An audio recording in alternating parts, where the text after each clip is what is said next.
जिंदगी में मन की शांति होना बहुत जरूरी है। आप मन की शांति पैसों से या अन्य किसी वस्तु से नहीं खरीद सकते। मन की शांति कैसे प्राप्त करें और हमेशा खुश कैसे रहे, आज इसी रहस्य के बारे में हम गौतम बुद्ध की कहानियों के माध्यम से जानेंगे। तो बिना देर किए चलिए उन कहानियों की शुरुआत करते हैं। पहली कहानी, मन की शांति का महत्व व प्राप्त करने के तरीके। मन की शांति किसी भी मनुष्य के लिए एक अनमोल धन है। इसके बिना जीवन में सब कुछ बेकार है। अगर आपके मन में शांति नहीं होगी तो आप इस दुनिया की किसी भी चीज से प्रसन्न और आनंदित नहीं हो सकते, भले ही आपके पास कितना भी धन क्यों ना हो। वहीं अगर आपके पास मन की शांति है तो आप झोंपड़ी में भी प्रसन्नता के साथ रह सकते हैं। मन की शांति एक ऐसा अनमोल धन है जिसकी प्राप्ति के लिए मनुष्य को सदैव प्रयत्नशील रहना चाहिए और हमेशा इस मूल्यवान धन की रक्षा करनी चाहिए, क्योंकि एक बार आपका रुपया पैसा चला गया तो उतना नुकसान नहीं होगा जितना कि मन की शांति के चले जाने से होगा। ये एक ऐसा खजाना है जो आपको बढ़ा, भाग्यवान और ताकतवर बना देता है। मन की शांति को खरीदा नहीं जा सकता। मन की शांति अनमोल है। सच है कि पैसों से बहुत कुछ खरीदा जा सकता है, लेकिन संतोष और मन की शांति को पैसों से नहीं खरीद सकते। यह एक ऐसी चीज है जो हमें अपने अंदर विकसित और धारण करनी होती है। आज दुनिया में ऐसे लोगों की कमी नहीं जिनके पास अथाह संपत्ति है, पर फिर भी वे खुद को कंगाल समझते हैं क्योंकि उनके पास मन की शांति नहीं है। सफलता प्राप्त करने के लिए मन की शांति होना बहुत जरूरी है। एक अशांत और चिंतित मन से आप किसी बढ़िया परिणाम की उम्मीद नहीं कर सकते। अशांत मन किसी भी काम पर पूरा फोकस ठीक से नहीं कर पाता, जिससे कोई भी कार्य अपने सर्वश्रेष्ठ लक्ष्य को प्राप्त नहीं कर पाता। एक स्ट्रेसफुल और हैप्पी दोनों तरह के माइंड की स्थिति में किए गए कामों का अवलोकन करके देखिए। जो काम एक हैप्पी मूड से पूरी शांति के साथ किया जाता है उसकी क्वालिटी ही कुछ अलग होती है। पैसा कमाना और मन की शांति। पैसा कमाना बहुत जरूरी है, लेकिन कुछ लोग पैसा कमाने की दौड़-डीएच में इस तरह से लग जाते हैं कि वो अपनी लाइफ की दूसरी चीजों को खतरनाक तरीके से इग्नोर करने लगते हैं। कुछ समय बाद एक ऐसा समय आता है कि लाइफ में दूसरी जरूरी चीजें उनके हाथ से निकलने लगती हैं, जिसे हेल्थ, फैमिली लाइफ, मन की शांति और हैप्पीनेस। पैसा कमाना भी जरूरी है और अपने जीवन की दूसरी आवश्यक बातों पर ध्यान देना भी जरूरी है। इसलिए ध्यान रखें कि रुपया पैसा कमाने की भाग दौड़ में जिंदगी की अन्य जरूरी जिम्मेदारियां और मन की शांति पीछे न छूटने पाए। सकारात्मकता से आती है शांति। किसी ने सच ही कहा है, शांति का कोई मार्ग नहीं है, बल्कि शांति खुद ही एक मार्ग है। शांति की शुरुआत मुस्कुराहट के साथ होती है। सुख प्राप्ति का सबसे अच्छा मार्ग मन की शांति है। मन की शांति आपके मन से ही शुरू होती है और मन पर ही खत्म होती है। अगर आपकी लाइफ में शांति है तो आप संसार के सबसे सुखी व्यक्ति हैं। जीवन के प्रति सकारात्मकता और मन की शांति का आपस में गहरा संबंध है। एक सकारात्मक सोच रखने वाला व्यक्ति बढ़ी से बढ़ी मुसीबतों को भी आसानी से पार कर जाता है। मन को शांति रखने की कला आती है वो सच्चे अर्थों में एक बहुत ही चतुर इंसान है। ऐसा व्यक्ति हरदम खुश रहता है और नकारात्मकता उसके पास भी नहीं भटकती। अगर आप पॉजिटिव थिंकिंग और पीस ऑफ माइंड दोनों को मेंटेन कर सकते हैं तो आप अपनी लाइफ में खुश रहना सीख सकते हैं। अगर आप सोचते हैं कि आप हर समय परेशान नहीं रहे तो आपको खुद को शांत रखने की कला सीखनी होगी। एक शांत और प्रसन्न चित्त मस्तिष्क बढ़ी से बढ़ी समस्या को भी आसानी से सॉल्व कर लेता है। फ्रेश माइंड में ही हम सही निर्णय लेने में सक्षम होते हैं। इसलिए मन की शांति के महत्व को समझना बहुत जरूरी है। मन की शांति क्यों जरूरी है? जिंदगी की महत्वपूर्ण दौलतों में से एक है मन की शांति। इस दौलत के बिना आप अमीर नहीं कहला सकते, क्योंकि ऐसी अमीरी किस काम की जहां उसे पाकर भी खुशी नहीं हो। शांति एक ऐसी चीज है जो किसी भी उपलब्धि पर मन को सुकून देती है। अशांत मन हमेशा कुछ न कुछ उधेड़ बुन में ही लगा रहता है और जिंदगी के सुख ऐश्वर्य को भोगने के आत्मिक सुख से वंचित रहता है। सुख को महसूस करने के लिए मन में शांति भी तो जरूरी है। अगर आप एक सच्चे दौलतमंद इंसान बनना चाहते हैं तो मन की शांति बनाए रखने के बारे में भी सोचिए।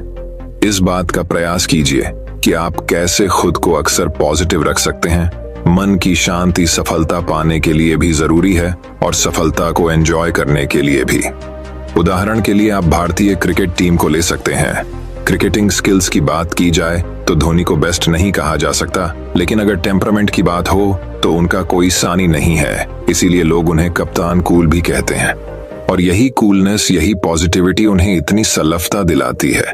इसके अलावा ये सफलता का सही तरह से जश्न मनाने में भी मदद करती है। कड़वाहट को भुलाइए, माफ करिए और मधुरता को अपनाइए। बहुत से लोगों की आदत होती है कि वो पुरानी बातों को सालों साल तक याद रखते हैं और उन पर सोचते रहते हैं। किसी ने कुछ कड़वी बात कह दी तो उसे लंबे समय तक दिमाग में रखना और उस पर सोचते ही रहना मन की शांति को बिगड़ने के लिए पर्याप्त है। इसलिए कड़वी बातों को अधिक समय तक मन में न रखें। इसके बजाय आप कुछ अच्छी और मधुर स्मृतियों के बारे में सोच सकते हैं जो आपके मन को अच्छी लगें। ये बात याद रखिए, जीवन में शांति से जीने के लिए दो ही तरीके हैं। माफ कर दो उन्हें जिन्हें तुम भूल नहीं सकते, भूल जाओ उनको जिन्हें तुम माफ नहीं कर सकते। तुम यहाँ माफ करने का अर्थ सिर्फ दूसरों को नहीं, खुद की गलतियों को भी माफ करना है। माफ करने का मतलब किसी कैदी को आजाद करना है और ये जानना है कि आप ही वो कैदी थे। माफ करना जीवन की एक बड़ी जीत है। यह एक बहुत बड़ी क्वालिटी है। अगर आप माफ करना नहीं जानते, इसका मतलब आप खुद को शांत रखने की कला में अपरिपक्व हैं। माफ करना, कड़वी बातों को भूलना और नेगेटिविटी को खुद पर हावी नहीं होने देना मन की शांति को बनाए रखने के लिए बेहद आवश्यक है। अपनी शांति खुद खोजिए। ईश्वर ने हम सबको यूनिक बनाया है, इसीलिए शांति प्राप्त करने के हमारे तरीके भी एक जैसे हों ये जरूरी नहीं। जरूरी ये है कि हमें वो तरीका पता हो जो हमें सूट करता है। अगर आपको मेडिटेशन करके मन की शांति मिलती है तो वो आपके लिए सही तरीका है, लेकिन अगर किसी का इसमें मन नहीं लगता और गाने सुनकर शांति अनुभव करता है तो उसके लिए ये सही तरीका है। इसी तरह किसी को सोशल वर्क करके, तो किसी को स्पोर्ट्स में इन्वॉल्व होकर, तो किसी को बच्चों के साथ समय बिताकर पीस ऑफ माइंड मिल सकता है। तरीका हो भी हो, मन की शांति जरूर प्राप्त करनी चाहिए। मित्रों, मन की शांति एक बद्धा लक्ष्य है। चलिए हम सब मिलकर अपने अपने जीवन में इस लक्ष्य को प्राप्त करने का प्रयास करते हैं और इस जीवन को सार्थक बनाते हैं। तो दोस्तों, अब चलिए हमारे दूसरे कहानी की शुरुआत करते हैं। दूसरी कहानी दोस्तों बात बहुत समय पहले की है। बनारस के राजा ब्रह्मदत्त को एक पुत्र हुआ। वह बड़ा होकर एक मतलबी और क्रूर आदमी बन गया। ऐसा आदमी जो हमेशा यह साबित करने की कोशिश करता है कि वह बाकी सभी से ज्यादा सख्त है। वह एक बदमाश था जो लगातार लोगों को धक्का देता था और झगड़े करता था। जब भी वह लोगों से बात करते थे तो अश्लील बातों से झगड़ लगा देते थे, सीधे सीधे, और वह हमेशा क्रोध करने में तेज रहता था, ठीक उस फुंफकारने वाले सांप की तरह जिस पर अभी अभी पैर पड़ा हो। महल के अंदर और बाहर के लोग उससे वैसे ही भागे जैसे किसी भूखे नरभक्षी राक्षस से भागते हों। वे उससे ऐसे बचते थे जैसे उनकी आंख में धूल का एक कण चला जाए। उसकी पीठ पीछे सभी लोग उसे दुष्ट राजकुमार कहते थे। एक दिन राजकुमार ने तैराकी करने का निश्चय किया, इसलिए वह अपने सेवकों समेत नदी पर उतर गया। अचानक रात में जैसा अंधेरा हो गया, बहुत बड़ा तूफान आया। इतना कठोर होने के कारण राजकुमार हमेशा यह दिखाने की कोशिश करता था कि वह किसी भी चीज से नहीं डरता। इसलिए वह अपने नौकरों पर चिल्लाया, मुझे नदी के बीच में ले जाओ और मुझे नहलाओ, फिर मुझे किनारे पर वापस ले आओ। उसके आदेश का पालन करते हुए वे उसे नदी की बीच धारा में ले गए। फिर उन्होंने कहा, अब हमारे पास मौका है, हम यहाँ जो कुछ भी करेंगे राजा को कभी पता नहीं चलेगा। तो चलो दुष्ट राजकुमार को मार डालो, तुम बाढ़ में जाओ, किसी काम के लिए नहीं। इसके साथ ही उन्होंने उसे तूफानी उफनती नदी में फेंक दिया। जब वे वापस लौटे तो बाकी लोगों ने पूछा कि राजकुमार कहाँ है। उन्होंने उत्तर दिया, हमें नहीं पता। जैसे ही बारिश शुरू हुई वह हमसे अधिक तेजी से तैरकर वापस बनारस चला गया होगा। जब वे महल में लौटे तो राजा ने पूछा, मेरा बेटा कहाँ है? उन्होंने कहा, हमें नहीं पता महाराज। जब तूफान आया तो हमने सोचा कि वह हमसे पहले ही वापस चला गया। राजा ब्रह्मदत्त ने एक खोजी दल एकत्र किया और राजकुमार की तलाश शुरू कर दी। उन्होंने नदी के किनारे तक पूरे रास्ते सावधानी से खोजा, लेकिन वह नहीं मिला। ये क्या हुआ था? अंधेरे, हवा और बारिश में राजकुमार नदी की बाढ़ में बह गया था। सौभाग्य से वह एक तैरते हुए मृत पेड़ के तने को पकड़ने में सफल रहा। वह बेचैन होकर प्रिय जीवन को थामे रहा। जैसे जैसे वह बहता जा रहा था, वह सख्त आदमी डूबने से इतना डर रहा था कि वह भयभीत असहाय बच्चे की तरह रोने लगा। हुआ यूं कि कुछ समय पहले ही बनारस में एक बहुत अमीर आदमी की मृत्यु हो गई थी। उसने अपना खजाना नदी के किनारे, नदी के उसी किनारे पर गाड़ दिया था। उनके भाग्य में 40 मिलियन सोने के सिक्के थे। धन के प्रति उसकी कृपण लालसा के कारण उसका पुनर्जन्म एक नीच सांप के रूप में हुआ, जो अपने खजाने की रक्षा करते हुए भी अपने पेट के बल लौट रहा था। नदी के किनारे पास ही एक स्थान पर एक और अमीर कंजूस ने 30 मिलियन सोने के सिक्कों का खजाना दफन कर दिया था। इसी तरह धन के पीछे कंजूस होने के कारण उसका पुनर्जन्म पानी के चूहे के रूप में हुआ था।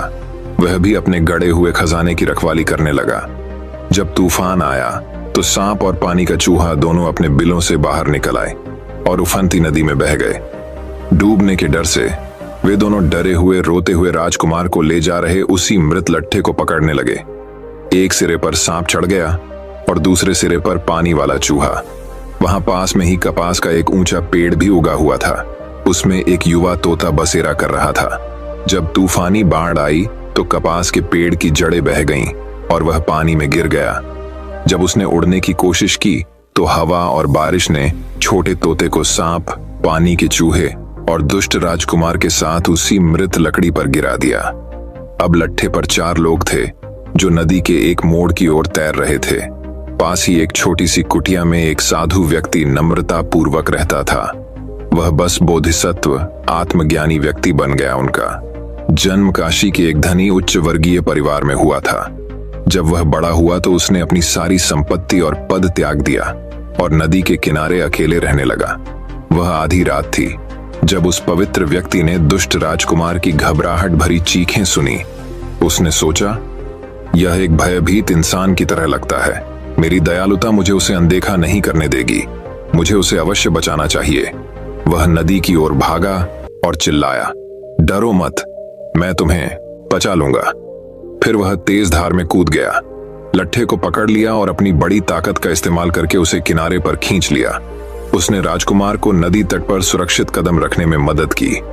सांप, पानी के चूहे और तोते को देखकर वह उन्हें और उस आदमी को अपनी आरामदायक छोटी झोपड़ी में ले गया।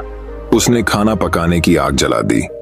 जानवरों की कमजोरी के बारे में सोचते हुए उसने धीरे से उन्हें आग से गर्म किया।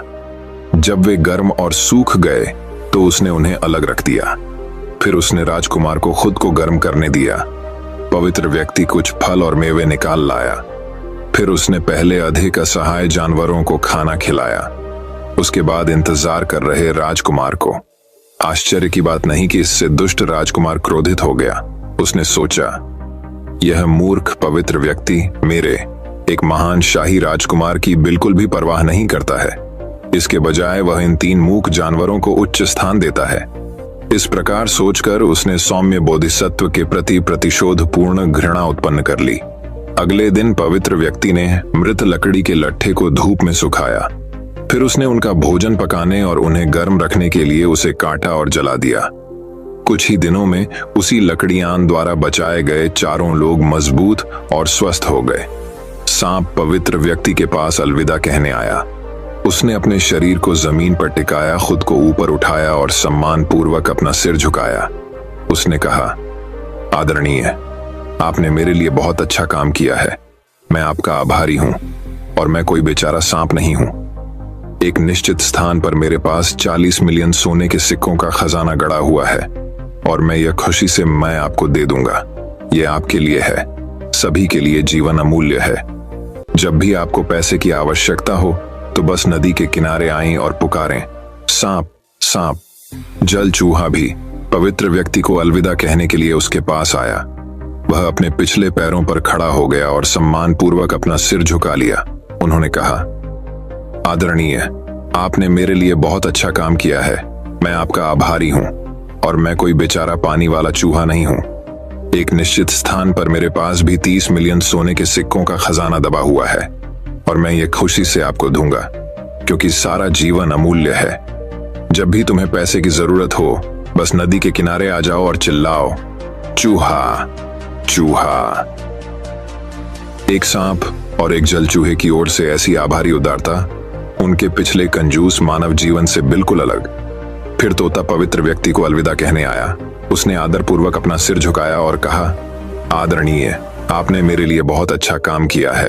मैं आपका आभारी हूँ, लेकिन मेरे पास कोई चांदी या सोना नहीं है। हालांकि मैं एक गरीब तोता नहीं हूँ। यदि आप कभी भी बेहतरीन चावल की जरूरत है, बस नदी के किनारे आओ और पुकारो, तोता तोता। फिर मैं हिमालय के सभी जंगलों से अपने सभी रिश्तेदारों को इकट्ठा करूंगा और हम आपके लिए सबसे कीमती सुगंधित लाल चावल की कई गाड़ियां लाएंगे।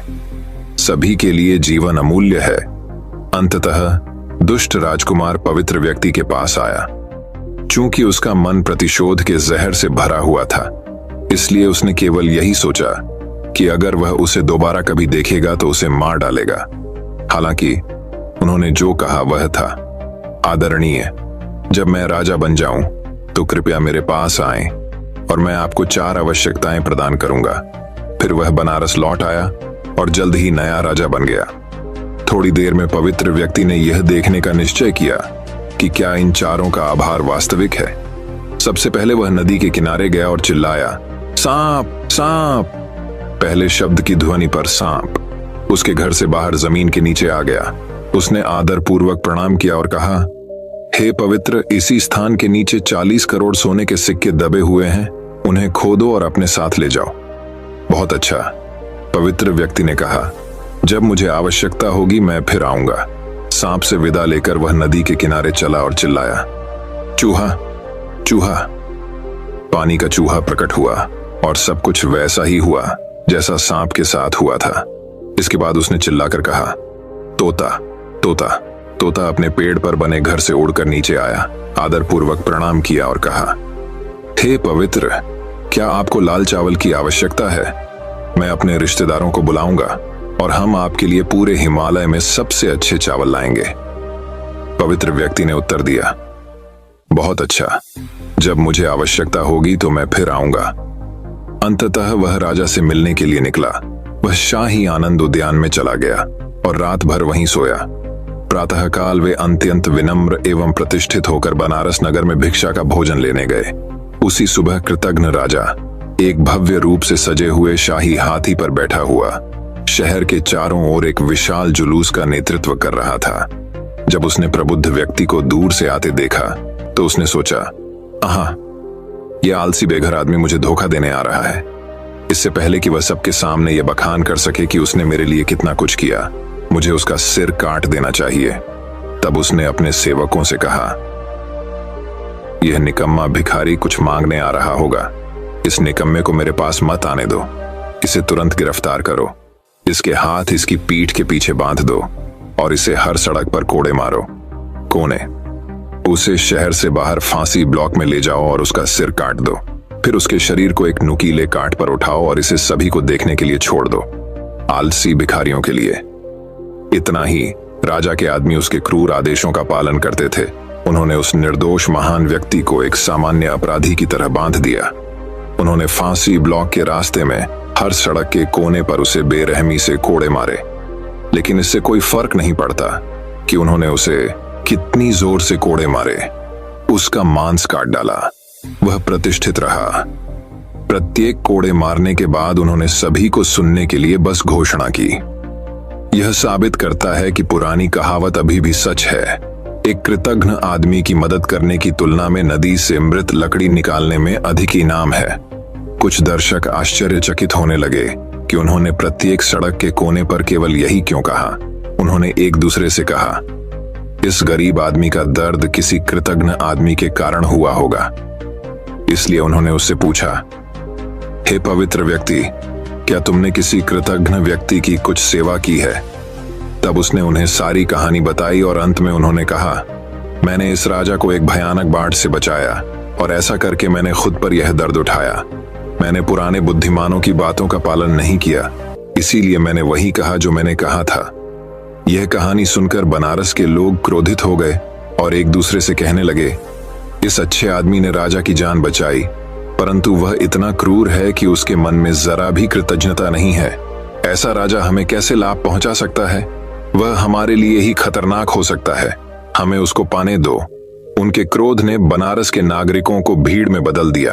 उन्होंने राजा पर तीरों, चाकुओं, लाठियों और पत्थरों से हमला किया। शाही हाथी पर बैठे बैठे ही उनकी मृत्यु हो गई। फिर उन्होंने एक समय के दुष्ट राजकुमार के शव को सड़क के किनारे एक खाई में फेंक दिया। बाद में उन्होंने पवित्र व्यक्ति को अपना नया राजा बनाया। उन्होंने बनारस पर अच्छा शासन किया। फिर एक दिन उसने अपने पुराने दोस्तों से मिलने जाने का फैसला किया, इसलिए वह एक बड़े जुलूस में सवार होकर नदी के किनारे तक गया। उसने पुकारा, सांप, सांप। सांप बाहर आया। उसने प्रणाम किया और कहा, महाराज, यदि आप चाहें तो मेरे खजाने में आपका स्वागत है। राजा ने अपने सेवकों को 40 करोड़ सोने के सिक्के खोदने का आदेश दिया। वह पानी वाले चूहे के घर गया और चिल्लाया, चूहा, चूहा। वह भी प्रकट हुआ, प्रणाम किया और कहा, महाराज, यदि आप चाहें तो मेरे खजाने में आपका स्वागत है। इस बार राजा के सेवकों ने खोदकर 30 करोड़ सोने के सिक्के निकाले। तभी राजा ने पुकारा, तोता, तोता। तोता उड़कर राजा के पास गया, आदरपूर्वक प्रणाम किया और कहा, हे प्रभु, यदि आप चाहें तो मैं आपके लिए सबसे उत्तम लाल चावल इकट्ठा कर दूंगा। लेकिन पवित्र व्यक्ति, राजा ने कहा, अभी नहीं मेरे मित्र, जब चावल की आवश्यकता होगी तो मैं तुमसे मांग लूंगा। अब हम सभी शहर लौट आए। उनके बनारस के शाही महल में पहुंचने के बाद राजा ने 70 मिलियन सोने के सिक्कों को एक सुरक्षित स्थान पर रखवा दिया। उसने कृतज्ञ सांप के नए घर के लिए एक सोने का कटोरा बनवाया था। उसके बाद उदार चूहे के रहने के लिए बेहतरीन क्रिस्टल से बनी एक भूल भुलैया बनाई और दयालु तोता एक सुनहरे पिंजरे में चला गया, जिसमें एक गेट था, जिसमें वह अंदर से कुंडी लगा सकता था और खोल सकता था। राजा प्रतिदिन सांप और तोते को सोने की थाली में चावल के पूड़े और सबसे मीठी मधुमक्खी का शहद देता था, और एक अन्य सोने की थाली में उसने पानी वाले चूहे को सबसे सुगंधित चावल दिए। राजा गरीबों के प्रति अपनी उदारता के लिए प्रसिद्ध हो गया। वह और उसके 3 पशु मित्र कई वर्षों तक पूर्ण सामंजस्य के साथ एक साथ रहे। जब उनकी मृत्यु हुई तो उन सभी का उसी तरह पुनर्जन्म हुआ जिसके वे हकदार थे। दोस्तों, यह कहानी हमें यह शिक्षा प्रदान करती है कि कृतज्ञता एक पुरस्कार है जिसका प्रतिफल स्वयं मिलता है। हमें क्रोध और अपनी कामनाओं को अपने काबू में रखना चाहिए। तो दोस्तों, अब चलिए हमारे तीसरी कहानी की शुरुआत करते हैं। तीसरी कहानी, दोस्तों, बहुत समय पहले की बात है। प्रबुद्ध व्यक्ति का जन्म एक हाथी के रूप में हुआ था। वह आश्चर्यजनक रूप से सफेद रंग का था, पॉलिश की हुई चांदी की तरह चमक रहा था। उसके पैर बेहतरीन लाख के समान चिकने और चमकीले थे। उसका मुंह सबसे खूबसूरत लाल कालीन की तरह लाल था और उसकी अद्भुत आंखें बहुमूल्य रत्नों के समान थीं, जो 5 रंगों में चमक रही थीं, नीला, पीला, लाल, सफेद और लाल। इस शानदार हाथी की शानदार सुंदरता प्रबुद्ध व्यक्ति का बाहरी रूप था, लेकिन यह उनकी आंतरिक सुंदरता का केवल एक हल्का प्रतिबिंब था, क्योंकि पिछले कई जन्मों के दौरान उन्होंने खुद को 10 सिद्धियों से भर लिया था। ऊर्जा, दृढ़ संकल्प, सच्चाई, संपूर्णता, सामान्य दुनिया से लगाव का त्याग, समता, ज्ञान, धैर्य, उदारता और निःसंदेह प्रेम कृपा। जब वह वयस्क हो गया तो हिमालय के जंगलों के अन्य सभी हाथी उसका अनुसरण करने और उसकी सेवा करने आए। बहुत पहले उनके राज्य में 80,000 हाथियों की आबादी थी। इतना बड़ा राष्ट्र भीड़ भाड़ वाला और विकर्षणों से भरा हुआ था। अधिक शांति से रहने के लिए उसने खुद को बाकी लोगों से अलग कर लिया और जंगल के एक एकांत हिस्से में अकेले रहने चला गया। उनकी संपूर्णता और पवित्रता के कारण, जिसे हर कोई आसानी से देख सकता था, उन्हें हाथी राजा अच्छाई के रूप में जाना जाता था। इसी बीच बनारस के एक वनपाल ने इन हिमालय की तलहटी में यात्रा की। वह ऐसी मूल्यवान चीजों की खोज कर रहा था जिन्हें वह बनारस में वापस बेच सके। थोड़ी देर बाद उसे दिशा का ज्ञान नहीं रहा। वह अपना रास्ता खोजने की कोशिश में इधर उधर भागा। जल्द ही वह थक गया और मौत से डर गया। वह डर के मारे कांपने लगा और जोर जोर से रोने लगा। हाथी राजा गुडनेस ने गरीब खोए हुए आदमी के भयभीत रोने की आवाज सुनी। तुरंत वह दया और करुणा से भर गया। वह किसी भी तरह से उसकी मदद करने की इच्छा से जंगल के रास्ते उसकी ओर चलने लगा। लेकिन वह शख्स इतनी दहशत में था कि जब उसने विशाल हाथी को अपनी ओर आते देखा तो वह भागने लगा। जब बुद्धिमान हाथी राजा ने यह देखा तो उसने चलना बंद कर दिया। यह देख वनपाल भी रुक गए। तभी राजा गुडनेस फिर से उसकी ओर चलने लगा। वह आदमी भागने लगा और हाथी के रुकने पर एक बार फिर रुक गया। उस समय उस आदमी ने सोचा, यह महान हाथी, जब मैं दौड़ता हूं तो वह रुक जाता है और जब मैं रुकता हूं तो वह मेरी ओर चलता है। इसमें कोई संदेह नहीं है कि उसका मुझे कोई नुकसान पहुंचाने का इरादा नहीं है। वह इसके बजाय मेरी मदद करना चाहता होगा। इस बात का एहसास होने से उसे रुकने और इंतजार करने का साहस मिला। जैसे ही हाथी राजा गुडनेस धीरे धीरे पास आया, उसने कहा, मेरे मानव मित्र, तुम घबराए हुए रोते हुए क्यों घूम रहे हो? भगवान हाथी आदमी ने कहा, मुझे दिशा की सारी समझ खो गई। मैं बुरी तरह खो गया और मुझे डर था कि मैं मर जाऊंगा। तब आत्मज्ञानी व्यक्ति वनपाल को अपने एकांत निवास स्थान में ले गया। उन्होंने उसे समस्त हिमालय के बेहतरीन फल और मेवे खिलाकर सांत्वना दी और शांत किया। कई दिनों के बाद उसने कहा, मेरे मित्र, डरो मत, मैं तुम्हें उस देश में ले चलूंगा जहां लोग रहते हैं। मेरी पीठ पर बैठो। फिर वह उसे मनुष्यों के देश की ओर ले जाने लगा। इस शानदार प्राणी पर आराम से सवारी करते हुए आदमी ने सोचा, मान लीजिए लोग मुझसे पूछते हैं कि मैं कहां था, मुझे सब कुछ बताने में सक्षम होना चाहिए। इसीलिए दयालु हाथी राजा द्वारा सुरक्षा के लिए ले जाते समय उसने सभी स्थलों के नोट्स बनाए। जब वह बनारस के राजमार्ग के पास घने जंगल से बाहर आया तो हाथी राजा ने कहा, मेरे अच्छे दोस्त, इस रास्ते से बनारस जाओ। कृपया किसी को मत बताना कि मैं कहां रहता हूं, चाहे वे तुमसे पूछें या नहीं। इन विदाई शब्दों के साथ कोमल हाथी घूम गया और अपने सुरक्षित और गुप्त घर में वापस चला गया। उस व्यक्ति को बनारस जाने का रास्ता ढूंढने में कोई परेशानी नहीं हुई। फिर एक दिन वह बाजार में घूमता हुआ हाथी दांत के कारीगरों की दुकानों के पास पहुंचा। उन्होंने हाथी दांत को नाजुक और सुंदर मूर्तियों, दृश्यों और आकृतियों में उकेरा। वनपाल ने उनसे पूछा, क्या आप जीवित हाथियों से आने वाले दांत खरीदेंगे? हाथी दांत तराशने वालों ने उत्तर दिया, क्या सवाल है, हर कोई जानता है कि जीवित हाथी के दांत मृत हाथी की तुलना में कहीं अधिक मूल्यवान होते हैं। फिर मैं तुम्हारे लिए कुछ जीवित हाथी के दांत लाऊंगा, वनपाल ने कहा। केवल पैसे की परवाह करते हुए, हाथी राजा की सुरक्षा की अनदेखी करते हुए और जिसने उसकी जान बचाई उसके प्रति कोई आभार व्यक्त किए बिना उस आदमी ने अपने अन्य प्रावधानों के साथ एक तेज आरी डाली और राजा अच्छाई के घर की ओर निकल पड़ा। जब वह पहुंचा तो हाथी राजा ने उससे पूछा, हे मेरे प्यारे मानव मित्र, क्या चीज तुम्हें दोबारा वापस लाती है?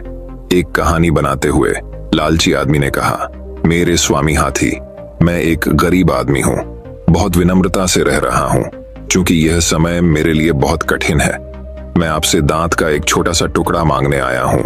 यदि आप इसे मुझे दे सकते हैं, मैं इसे घर ले जाऊंगा और बेच दूंगा। तब मैं अपना भरण पोषण कर सकूंगा और कुछ समय तक जीवित रह सकूंगा। उस आदमी पर दया करते हुए हाथी राजा गुडनेस ने कहा, बेशक मेरे दोस्त, मैं तुम्हें दांत का एक बड़ा टुकड़ा दूंगा। क्या तुम अपने साथ एक आरी लाए हो? हाँ प्रभु, वनपाल ने कहा, मैं एक आरी लाया था। तो फिर ठीक है, उदार राजा गुडनेस ने कहा, मेरे दोनों दांत काट दो।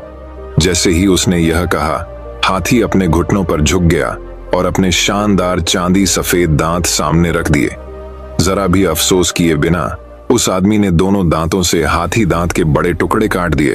प्रबुद्ध व्यक्ति ने दोनों टुकड़ों को अपनी सूंड से उठा लिया। उसने कहा, अच्छा दोस्त, मैं तुम्हें अपने प्यारे दांत इसलिए नहीं दे रहा हूं क्योंकि मैं उन्हें नापसंद करता हूं और उनसे छुटकारा पाना चाहता हूं, नहीं इसलिए कि वे मेरे लिए मूल्यवान नहीं हैं, बल्कि 1000 गुना, यहां तक कि 1,00,000 गुना अधिक प्यारे और सभी जानने योग्य ज्ञान के दांत मूल्यवान हैं, जो सभी सत्य की प्राप्ति की ओर ले जाते हैं। मनुष्य को अद्भुत दांत देते हुए हाथी की इच्छा थी कि उसकी पूर्ण उदारता अंततः उसे महानतम ज्ञान की ओर ले जाए। वह आदमी घर गया और हाथी दांत के दोनों टुकड़े बेच दिए, लेकिन उसे सारा पैसा खर्च करने में देर नहीं लगी। इसलिए वह फिर से हाथी राजा भलाई के पास लौट आया। उसने उससे विनती की, महाराज, आपका हाथी दांत बेचकर मुझे जो पैसा मिला था वह केवल मेरे कर्ज चुकाने के लिए पर्याप्त था।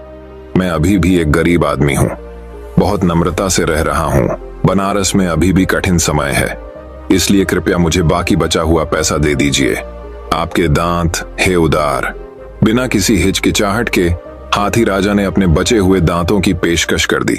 उस आदमी ने हाथी की खोपड़ी की सॉकेट तक जो कुछ भी वह देख सकता था उसे काट डाला। वह बिना धन्यवाद कहे चला गया। अद्भुत दयालु हाथी का मतलब उसके लिए बैंक खाते से अधिक कुछ नहीं था। वह हाथी दांत को वापस बनारस ले गया, उसे बेच दिया और पहले की तरह पैसे उड़ा दिए। एक बार फिर वनपाल हाथी राजा गुडनेस के हिमालयी घर में लौट आया और उसने फिर से उससे विनती की, हे महान हाथी राजा, बनारस में जीवन यापन करना बहुत कठिन है। मुझ पर दया करो और मुझे अपने हाथी दांत का बाकी हिस्सा, अपने दांतों की जड़ें लेने दो। पूर्ण उदारता किसी भी चीज को रोक नहीं पाती, इसलिए एक बार फिर हाथी राजा अपने घुटनों पर झुका और हाथी दांत के अपने शेष स्टंप की पेशकश की। कृतज्ञ विश्वासघाती को हाथी की बिल्कुल भी परवाह नहीं थी। उसने शानदार ट्रंक पर कदम रखा। एक मोटी चांदी की चेन की तरह वह ऊपर चढ़ गया और शुद्ध सफेद मंदिरों के बीच बड़े सिर के ऊपर बैठ गया, बर्फीले हिमालय के गुंबद की तरह। फिर उसने मोटे तौर पर अपनी एड़ी से खोदा, रगड़ा और एक बार सुंदर दांतों के स्टंप से कोमल मांस को फाड़ दिया। उसने महान खोपड़ी से हाथी दांत की जड़ों को काटने और काटने के लिए अपनी सुस्त घिसी पिटी आरी का इस्तेमाल किया। ऐसा कहा जाता है कि कई दुनियाएं हैं, यातना की नरक दुनिया, भूखे भूतों की दुनिया, जानवरों और मानव जाति की दुनिया, साथ ही कई स्वर्ग दुनिया, निम्नतम से उच्चतम तक। इन सभी संसारों में लाखों प्राणी हैं जो किसी न किसी समय हाथी के रूप में पैदा हुए और जीवित रहे। और इस कहानी को बताने वाले कुछ लोग कहते हैं कि हालांकि वे नहीं जानते थे कि क्यों उन सभी एक समय के हाथियों ने महान प्राणी हाथी राजा अच्छाई का दर्द महसूस किया। वनपाल खून से सने हाथी दांत के स्टंप लेकर चला गया, यह सोचकर कि हाथी को दोबारा देखने का कोई कारण नहीं है। उन्होंने कृतज्ञता या सम्मान का कोई संकेत दिखाने की जहमत नहीं उठाई। विशाल ठोस पृथ्वी जो इतनी मजबूत है कि बड़े बड़े पर्वतों को आसानी से संभाल सकती है और सबसे बुरी गंदगी और बदबू को सहन करने में सक्षम है, इस क्रूर आदमी की भारी अवस्था कर्ता को सहन और समर्थन नहीं कर सकती है। इसलिए जब वह पीड़ित हाथी को दिखाई नहीं दे रहा था तो उसके नीचे शक्तिशाली पृथ्वी फट गई। सबसे निचले नरक की दुनिया से आग ऊपर उठी, उसे चमकदार लाल लपटों में लपेट लिया और उसे उसके विनाश की ओर खींच लिया। यह कहानी हमें यह सीख प्रदान करती है कि कृतज्ञ व्यक्ति किसी काम में नहीं रुकता और अपनी मृत्यु खुद से कभी नहीं डरता। दोस्तों, मैं उम्मीद करता हूं कि यह कहानी सुनने से आपके जीवन में अच्छे बदलाव आए होंगे। आपको इस वीडियो से क्या सीखने मिला ये कमेंट करके जरूर बताइए और अपने परिवार, दोस्तों या आपके करीबी इंसान के साथ ये कहानी शेयर करके उन्हें भी इस ज्ञान से परिचित करवाए। बाकी अगर आपको ये वीडियो दिल से अच्छी लगी हो तभी इस वीडियो को लाइक कर देना और आपने अब तक इस चैनल को सब्सक्राइब न किया हो तो चैनल को सब्सक्राइब भी जरूर कर देना। आपका हर दिन शुभ हो और खुशियों से आपका जीवन भरा रहे।